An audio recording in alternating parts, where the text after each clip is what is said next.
Olá, amigos da TVL, está começando o programa Nossa Gente. Meu convidado hoje é o empresário Hans Mayer, que já foi inclusive presidente da CIB por 2 vezes, e vai nos contar um pouco da sua história de vida, da sua vida empresarial também e da sua convivência aí, né, com a comunidade blumenauense e catarinense. Prazer tê-lo aqui no programa, Hans. Prazer é tudo meu. Bom, o senhor é blumenauense, né?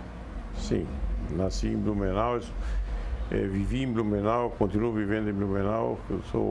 Eu costumo dizer que sou talvez o Blumenau da Gema e legítimo blumenauense, com muito orgulho. Pois é, o senhor chegou a receber da Câmara Municipal o título de cidadão emérito, portanto, quem nasce na cidade leva essa honraria.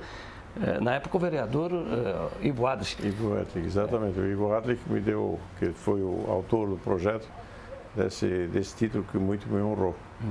Pois é, vamos voltar um pouco no tempo, ou muito tempo atrás, relembrar um pouco da sua infância. O senhor nasceu, se criou em que região aqui de Blumenau? Eu nasci no bairro de Itupava Seca, mais precisamente na rua Iguaçu, número 4. Chamado onde hoje funciona a Faculdade de Odontologia da FURB. Ali na descida da Ponte do Tamarindo. Exato, logo depois da Ponte do Tamarindo. E ali havia uma casa conjugada e meus pais moravam numa parte dessa casa. Eu morava ali nasci ali, inclusive, nesse mesmo endereço. Nasci ali, inclusive o meu nascimento foi feito por uma parteira das antigas irmãs do Johanna Stift, que é hoje o Elspeth Köhler, né? Mas elas vinham em casa, faziam parte em casa. O que era comum para a época? Exatamente. Quando não se tinha os bebês na própria maternidade, elas vinham até a casa. E o senhor é de família numerosa? Não, eu tenho apenas 2 irmãs. Olha. Tenho apenas 2 irmãs. Meu pai imigrou para o Brasil também como filho único. E ele perdeu 2 filhos, 2 irmãos já na Alemanha e veio para cá sozinho. E depois casou aqui e eu tenho só 2 irmãs. Para a época, estamos falando de 70 anos atrás, 3 irmãos era uma 70 família... e pouco, né? Pois é. E aí isso significa que 3, 4 irmãos era uma família pequena, né? Se comparada com as famílias que eram numerosas, de 14, 15 irmãos, né? Mas a origem alemã na época, com algumas exceções, mas os alemães não tinham famílias tão numerosas, salvo alguma coisa quando as famílias eram, vamos dizer assim, habitavam mais no interior, né? O italiano já era mais de famílias numerosas. Sim, também. Bem, e que lembrança, quais são as tuas primeiras lembranças da infância? Minha infância que eu morava perto de uma fábrica importante na época que era Kremer, né?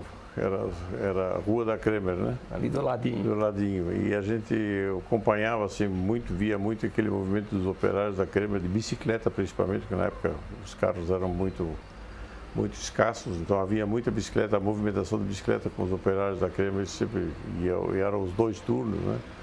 O Kremer começava às 5 da manhã e tinha um turno até às 10 horas da noite. Então havia sempre uma movimentação muito grande naquela rua pelos funcionários da Kremer.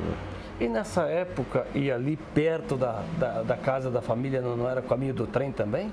Sim, passava o trem, bem lembrado. Passava o trem, 300 metros, 400 metros da nossa casa, passava o trem. E isso fazia parte da paisagem, praticamente, da passagem do trem, né? Passava quantas vezes por dia o trem? Mas seguramente umas 3, 4 vezes por dia passava o trem, né? Tinha trem de carga, né? Que vinha na época até Itajaí já, eu acho que me lembro dessa época, não sei quando foi inaugurada a linha até Itajaí, mas havia muito transporte de madeira, né? Madeira para o Porto de Itajaí, exportação. Vinha lá de cima do Alto Vale?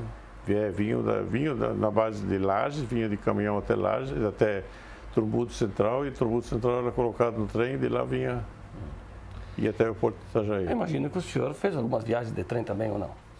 Fiz algumas viagens de trem, mas mais a passeio, né? Eu sei que nós tínhamos uma empregada, meus pais tinham uma empregada doméstica, antigamente que as empregadas dormiam no emprego, né? E ficavam 2, 3, 5 anos no emprego. E ela era de Lontras, da região de Lontras, de Rio do Sul. E algumas vezes a gente ia passar um final de semana na casa dos pais da empregada. E aí eu viajava de trem. Me lembro das fagulhas que adentravam e a gente tinha que bater na roupa para não queimar, enfim, aquele negócio. Porque era vapor, né? Era vapor, sim, era. Então, esquentava e vinha. Não, era fornalha, né? Fornalha madeira, né? Imagina o cenário numa viagem dessas, né? Sim. Que paisagem maravilhosa. Sim. Não, depois era até folclórico, né? Era muito bonito. Parava N vezes, né? Porque tinha estações saía aqui de Pava Seca, onde a gente embarcava aqui. Depois a primeira parada já era em Salto Vasco, onde hoje é a cervejaria Eisenbahn, ali de frente. Ali era a primeira parada. Né? Imagina depois tinha Encano, até Indaial tinha 2 paradas. Né? É uma viagem divertida, certamente. Sim, bem interessante. E a gente como criança que era um... Imagina. Bom, a gente falou do trem e a questão da fábrica também que ficava do lado da casa, mas do outro lado tinha um rio, né? E para passar para o outro lado, não tinha ponte? Não tinha ponte, tinha a balsa, né? Tinha a balsa aqui próximo, nós estamos gravando agora. Aqui bem, então perto da ponte de Santa Catarina? Do lado da pizzaria que tem ali, na esquina. Ali havia a balsa, na rua Marcílio Dias, me parece que é o nome. É aqui na região da igreja luterana da... Exatamente, ali era a balsa que ligava a Itupava Seca a Itupava Norte. E o senhor lembra de qual foi a primeira ponte construída assim nessa região aqui, essa Santa Catarina, né? Já existia Ponte Salto, né? Bem aquela antiga. coberta. Aquela coberta, eu acho que é de 1911, né? Bem antiga. Mas a primeira ponte depois da construção foi a Ponte do Centro, ali em frente da Igreja Matriz, ali. A Ponta Aguda ali, que se chama. Sim. E depois veio essa aqui. Só depois que veio a Santa Catarina? Veio essa aqui, a Irineu Bornaus aqui, né? A Irineu Bornaus é essa aqui? Irineu Bornaus. Essa é a ponte que liga o Itupava Seca e o Itupava Norte. Mas até lá havia, e essa balsa tinha história, né? O senhor fez muita pescaria aí no Rio, não? Tomava os banhos também? Nunca pesquei na minha vida, quer dizer, pescava assim mas não era o meu forte a pescaria, né? Eu tinha amigos aqui que moravam, família Althoff, que morava ali onde hoje é a Ponte Tamarindo, bem ali. E eles pescavam muito. Eu os acompanhava né, como diversão de pescar, mas eu nunca pescava também, nunca tive jeito, nunca levei jeito para pescaria, né? Tomava banho no rio às vezes, escondido dos pais, naturalmente. Né? Eu lhe fiz essa pergunta porque imagino que na época o rio dava peixe, né? Sim. E a água era bem mais limpa que hoje. Não, o rio era muito piscoso. Me lembro carás, que o pessoal, os cascudos, né? Os cascudos eram abundantes na época, né? Olha que história. Hans Mayer, e a escola? A escola? Eu comecei, eu iniciei, meu pai na época, ele trabalhava no centro. E uma questão eu acho que de comodidade dele, de praticidade, ele me levava a mim e a minha irmã menor, a mais nova, e ele nos levava ao jardim de infância no Colégio das Freiras, ali da Rua 7, na Sagrada Família. Então eu iniciei ali o jardim de infância e fiz o primário também, na época era misto, né? Eu fiz o primário no Colégio da Sagrada Família. Mas já tinha aqui na região Machado de Assis, né? Sim. Que é um colégio centenário. Sim, já havia, mas uma questão eu acho que de comodidade, eu nunca Não, eu só coloquei como referência aqui. Sim, já havia Machado de Assis que já era... O que tinha na região, sim, né? É o que tinha na região. Teria sido quase óbvio ter estudado Machado de Assis, mas eu estudei no centro porque meu pai ia para o centro trabalhar. Pois né? Olha só, a gente falou de algumas coisas que ainda existem, né? O caso da Kremer, né? Que está ali, do colégio que ainda está aqui. Agora, como isso se tornou, né, bastante habitado, essa região aqui? Porque lá nesse tempo dos seus 15 ou até menos ou mais anos de idade, eram poucas as famílias, moradores aqui da região, né? Não, eu posso dizer que a Itupava Seca, talvez pouca gente lembra disso, mas a Itupava Seca era no passado mais importante que o centro. As grandes indústrias, grandes comércios de exportação e importação eram aqui de Itupava Seca. O centro era nada mais do que vamos dizer, era mais uma vamos dizer assim, a parte administrativa do município, a prefeitura e tudo mais, e aí o comércio da Rua 15, naturalmente, né? Mas as grandes indústrias, pode ver, as grandes indústrias eram tudo aqui em cima, fora a Hering, que temos no Bom Retiro, né? Mas ou era na Garcia, que tinha as grandes indústrias, ou aqui na Itupava Seca. Então, já havia, assim, a Itupava Seca sempre foi um bairro bem desenvolvido, inclusive socialmente desenvolvido. E daí tinha famílias. E clubes. Muitas famílias, sim. Ipiranga, Clube né? Ipiranga, que é bem antigo, e depois o Guarani do outro lado. Do Rio. E havia aqui, além, eu não lembro mais disso, sim, eu só ouvi falar, mas havia, sei lá, uma meia dúzia, se não mais, salões de baile na região aqui, né? Então era bem, isso aqui era bem, muito mais do que o centro depois, o Carlos Gomes, tal, aquele negócio. Mas a importância do bairro de Itupava Seca sempre existiu. O senhor falou do Guarani, falou aqui do Ipiranga. O senhor foi atleta na vida, não? Também nunca fui atleta. Nunca fui atleta, não. Nunca tive esse pendor. Essa pretensão? Não, essa pretensão, nem o pendor para ter. Eu, se me lembro na escola, no primário, no colégio das irmãs, eu fazia atletismo, mas mais assim, nunca fui um grande destaque, né? O senhor falou do pai, né? Ele veio para o Brasil já com uma profissão estabelecida, aqui, pela situação da época, precisou se adaptar? Não, ele veio depois da Primeira Guerra Mundial, né? Quando na Alemanha ele tinha recém perdido um dos irmãos na Primeira Guerra. E aí os meus avós, na época, mandaram ele para o Brasil para dar uma olhadinha o que se podia fazer aqui, e eles vieram 2 anos depois, mas ele entrou para o Joinville. O primeiro destino dele era Joinville, foi Joinville. E aí ele trabalhou em Joinville, na empresa Germano Stein, que era uma empresa grande em Joinville na época, mas talvez uma das mais importantes empresas de Joinville.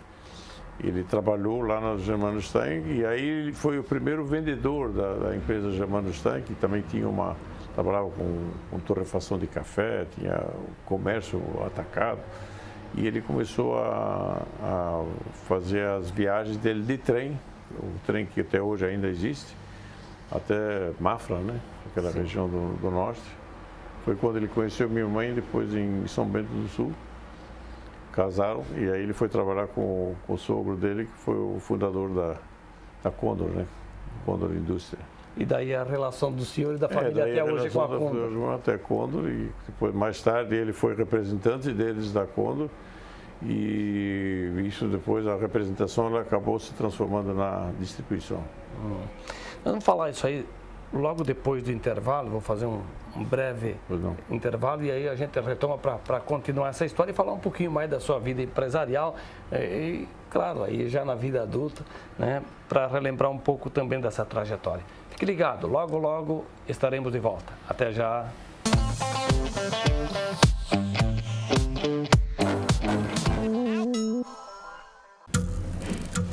As formas de comunicação mudaram, porém a necessidade das pessoas serem ouvidas continua igual.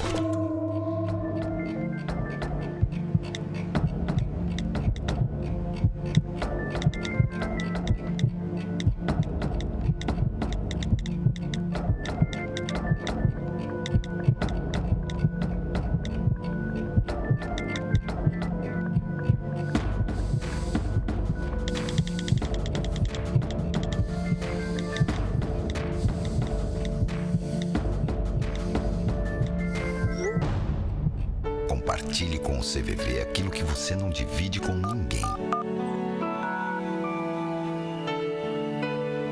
Valorizar a vida, é isso que o CVV faz. Ligue 141 ou acesse cvv.org.br e receba apoio emocional.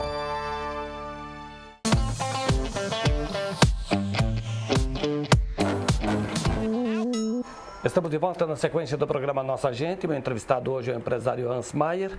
E nós falávamos antes, né, sobre a referência que é Itupava Seca, que foi, inclusive, no passado, com muitas empresas. A gente não mencionou aqui Altona, né? Antigas Gaitas Hering. Exatamente. Que eram... Do outro lado do Rio Ateca. Exatamente. O Rio era Altenburg. Também? Baumgarten. Baumgarten, exatamente. A gente mencionou aqui o rio, mas o fato da balsa fazer a travessia aqui, de certa maneira, desenvolvia a região também, ajudava, né? Sim, não deixava de ser um obstáculo, né? Mas havia muito relacionamento entre Ituapava Seca e Ituapava Norte, digamos assim, as famílias, principalmente socialmente, as famílias se comunicavam bem, né? Quer dizer, o Guarani com o Ipiranga, havia até uma rivalidade entre os dois clubes, e eles tinham, havia o Remo, aqui do Ipiranga, do lado de cá, que rivalizava com o Remo do centro, que era o América, né? Olha só. Eram feitas regatas homéricas, onde hoje eu justo há pouco mencionei a família Altov, nos fundos da casa deles, ali se fazia as grandes regatas, naquela raia aqui entre a ponte aqui e a primeira curva do rio.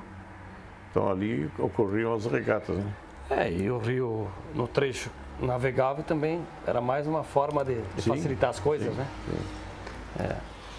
Agora, em relação ao trabalho, o senhor se lembra qual foi o primeiro emprego?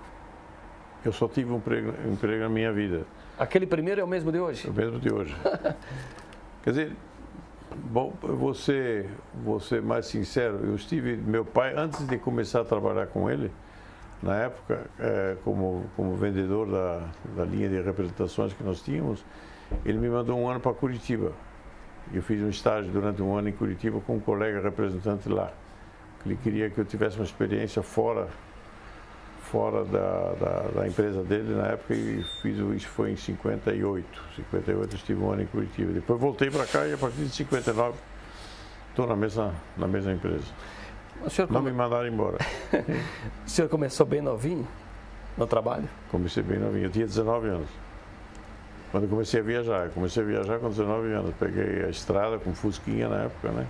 Antes do Fusquinha ainda, meu pai tinha um Chevrolet 38, viajava com aquele Chevrolet 38 e depois, logo em seguida, eu acho que anos depois, com o, digamos, advento dos Fuscas, né? Dos Fusquinhas, começamos a trabalhar com Fusca.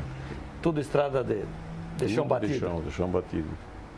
E fazia a entrega depois da mercadoria, porque nós já na época tínhamos representações e também tínhamos vamos chamar, depósito nos fundos da casa do meu pai, onde já trabalhava um sistema de pronta entrega, né? Pronta entrega. Aí tínhamos uma caminhonete, e essa caminhonete também a gente fazia entregas de mercadoria. O senhor lembra dos primeiros produtos?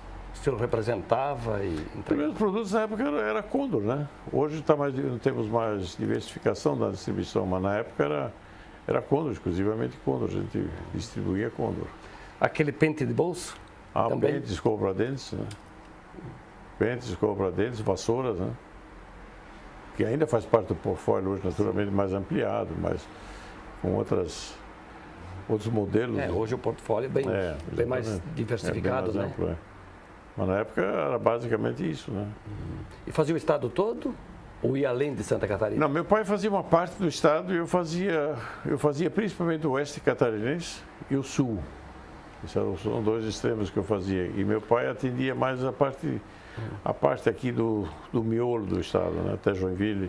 Anzo, eu imagino com Fusquinha o desafio de encarar essas estradas, né, de barro, chão batido no inverno, chuva lá para o oeste, a terra vermelha.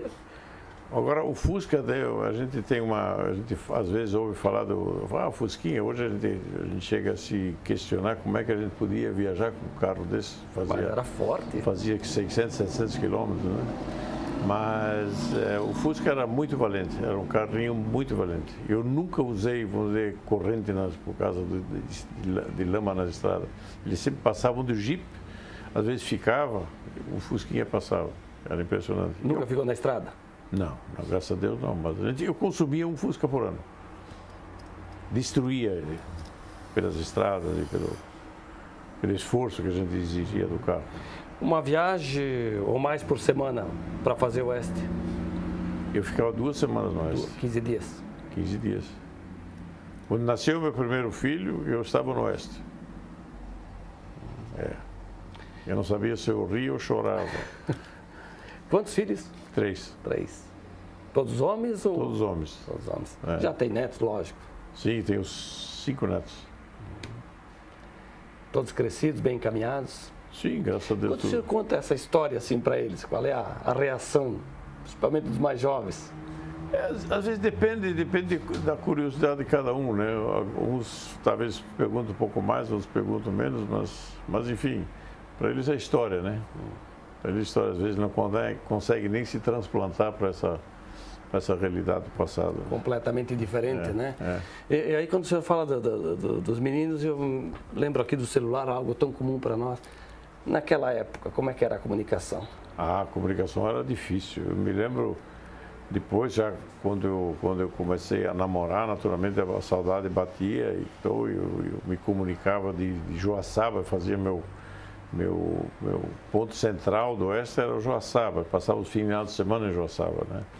E a dificuldade de telefonia era um horror. A gente chegava na telefônica em Joaçaba à noite, lá depois do jantar, a gente normalmente ia na telefônica e pedia uma ligação para Blumenau.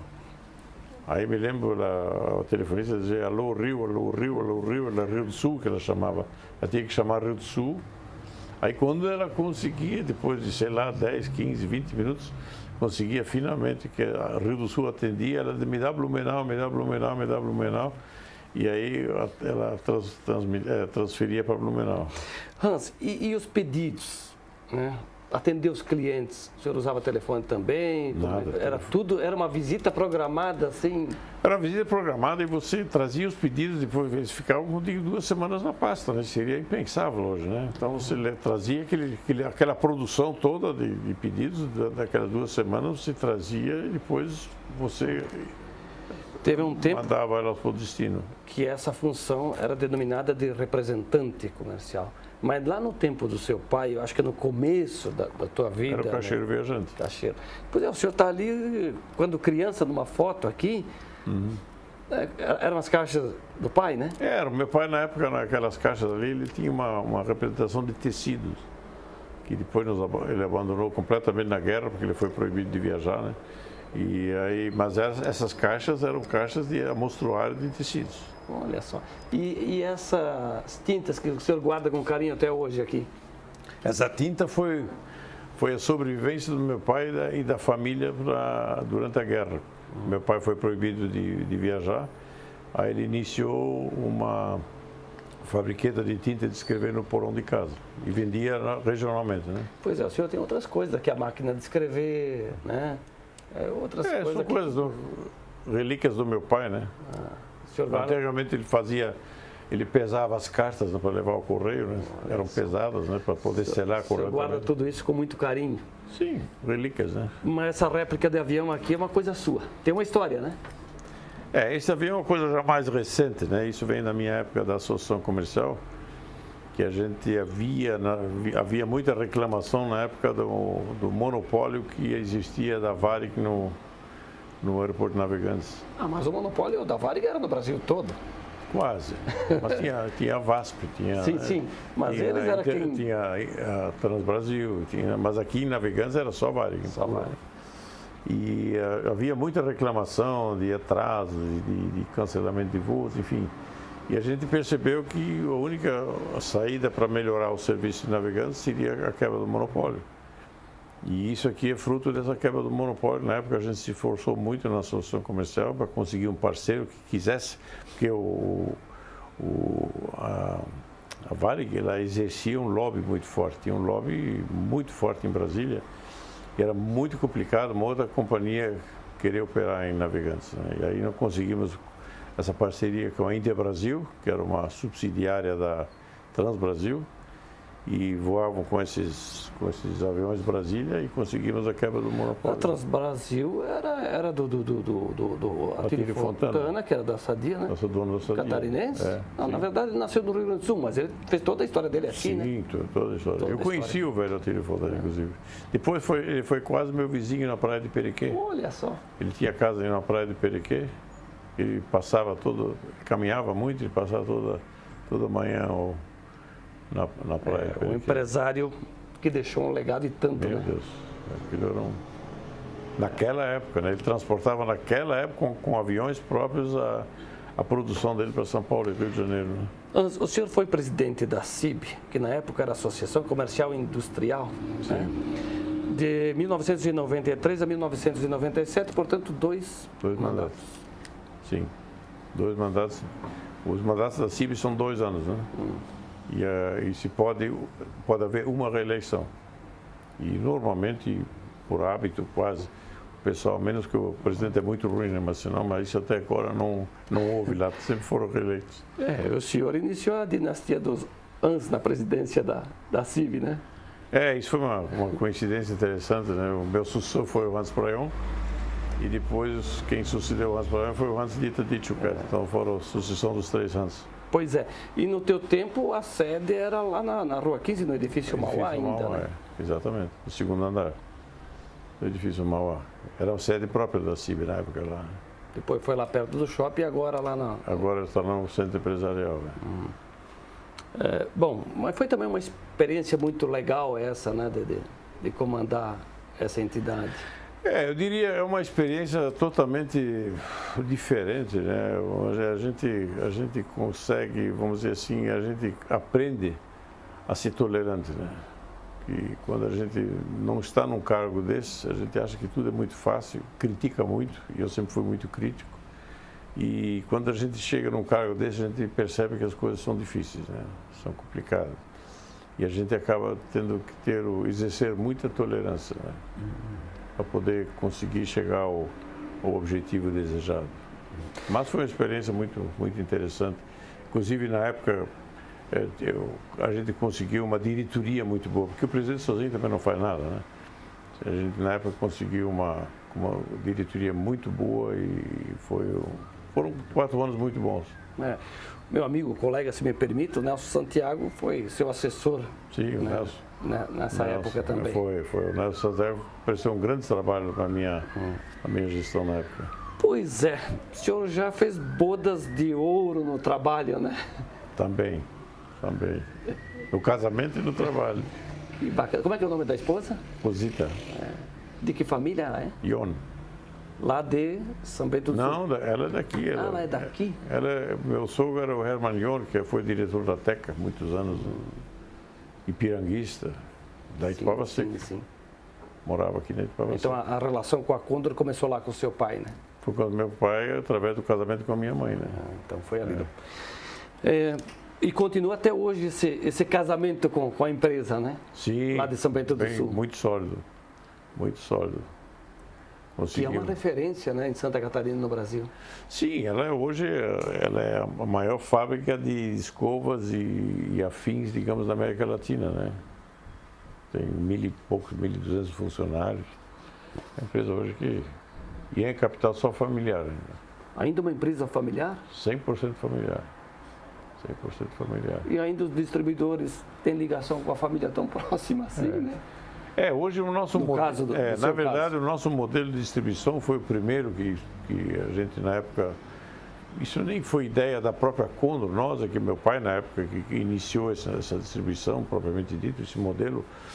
E hoje a fábrica tem, eu acho que mais de quase 40%, digamos, do faturamento da fábrica é através de distribuidores Brasil afora, né? Então foi adotado muito esse sistema de distribuição Brasil afora. A tua empresa, né? Hoje, ela também mudou de endereço algumas vezes, hoje ela está sediada em Gaspar. Nós estamos na rodovia 470, quilômetro 35, em Gaspar. Porque ela já esteve aqui em Blumenau, aqui mesmo, na Itapava Seca? Não, nós tivemos... Ela surgiu praticamente na Rua Iguaçu, depois mais tarde meus pais mudaram para a esquina da Engenheiro Pavena. Foi ali que foi o início da atividade. Depois, e ali que ficou mais tempo? Não, aí nós passamos para Engenheiro Pavena 726. Ali próximo da Altona? Próximo da Altona. E depois de lá nós ampliamos aqui na Rua Bahia, compramos ali na Rua Bahia, ampliamos lá, fomos para a Rua Bahia. E ali em pouco tempo tornou-se pequeno, hoje nós estamos em Gaspar. Mas eu dizia então, onde ela mais ficou por mais tempo, foi ali essa... Na Engenheiro Pavena, Pavena. Hoje nós também expandimos porque nós temos outros negócios, nós temos a linha automotiva, onde 2 filhos meus, o Christian e o Rafael, atuam nessa área da linha automotiva. Temos óleo Motul e outros produtos na área eletrônica. E o Martin, que é o meu filho mais velho, junto com um sócio nosso, que é o Luiz Guilherme, que estão em Gaspar cuidando da parte da distribuição da Condor e outras distribuições para supermercados. 78. O senhor não pensa em se aposentar? Eu sei que, de fato, o direito está aposentado, mas na prática o senhor continua trabalhando. Eu sempre digo, eu estou praticamente aposentado. Eu já não interfiro mais no dia a dia, mas de vez em quando a gente dá os seus pitacos, né? E é bom, eu sempre me sinto tolerado. Eu acho que o principal é isso, que a gente se sentisse tolerado e poder ser útil de alguma maneira ou de outra. Colaborar com a experiência. Com certeza. Hans, de novo eu só tenho até a agradecer. Obrigado. Muito obrigado. Obrigado pela oportunidade. Hans Maier foi meu entrevistado hoje no programa Nossa Gente. O programa está terminando, mas eu te convido para que você continue nos fazendo companhia. A todos, muito obrigado e até a próxima.